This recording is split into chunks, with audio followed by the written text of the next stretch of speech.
والحمدللہ والصلاة والسلام علی رسول اللہ اما بعد۔ سورہ بقرہ کی آیت نمبر 2 میں یہ ذکر کیا گیا کہ قرآن حکیم متقین کے لیے ہدایت ہے۔ آیت نمبر 3 سے یہ بتایا جا رہا ہے کہ متقین کی نشانیاں کیا ہیں۔ پہلی اور اہم نشانی یہ ہے الذین، جو لوگ یؤمنون، ایمان رکھتے ہیں، بالغیب، بغیر دیکھے۔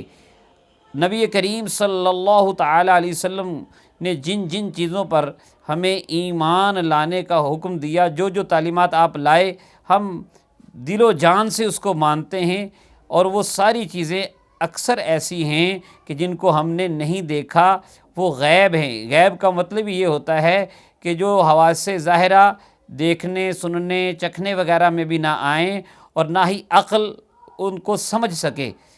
اللہ تعالیٰ کی ذات پر ایمان، فرشتوں، رسولوں اور کتابوں پر ایمان، آخرت پر ایمان، مرنے کے بعد اٹھنے پر ایمان، جنت اور دوزخ پر ایمان، ان سب میں اکثر ایسی چیزیں ہیں کہ جو ہم نے نہیں دیکھی، صرف محبوب کریم علیہ الصلوۃ والسلام کے بتانے سے ہم اس کو دل و جان سے مانتے ہیں۔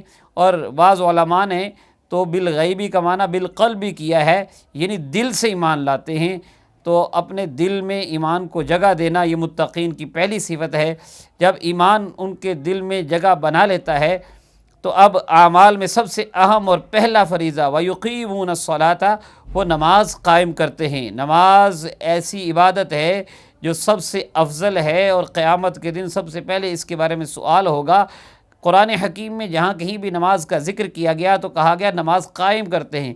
نماز قائم کرنے کا مطلب یہ ہے کہ اسے پورا حق ادا کرنا، پورے حقوق کے ساتھ ادا کرنا۔ نماز پڑھتے وقت آپ ظاہری طور پر اس کے فرائض، شرائط اور واجبات، سنتوں کا بھی خیال رکھیں، 5 نمازیں پڑھیں، روزانہ پڑھیں، اور اس کے ساتھ ساتھ باطنی طور پر بھی پوری طرح اپنے رب کی بارگاہ میں متوجہ ہوں کہ آپ خالق کائنات، ساری کائنات کے مالک، بنانے والے، معبود وحدہ لا شریک کی بارگاہ میں کھڑے ہیں، اور آپ پوری توجہ سے نماز پڑھیں، گویا کہ آپ اپنے رب کو دیکھ رہے ہیں۔ نہیں تو کم از کم اتنا تو ذہن میں رکھے نا کہ وہ ہمیں دیکھ رہا ہے۔ اس کے بعد تیسری علامت متقین کی یہ ہے وَمِمَّا رَزَقْنَاهُمْ يُنْفِقُونَ۔ اللہ تبارک و تعالیٰ فرماتا ہے اور جو ہم نے انہیں دیا ہے اس میں سے ہماری راہ میں خرچ کرتے ہیں۔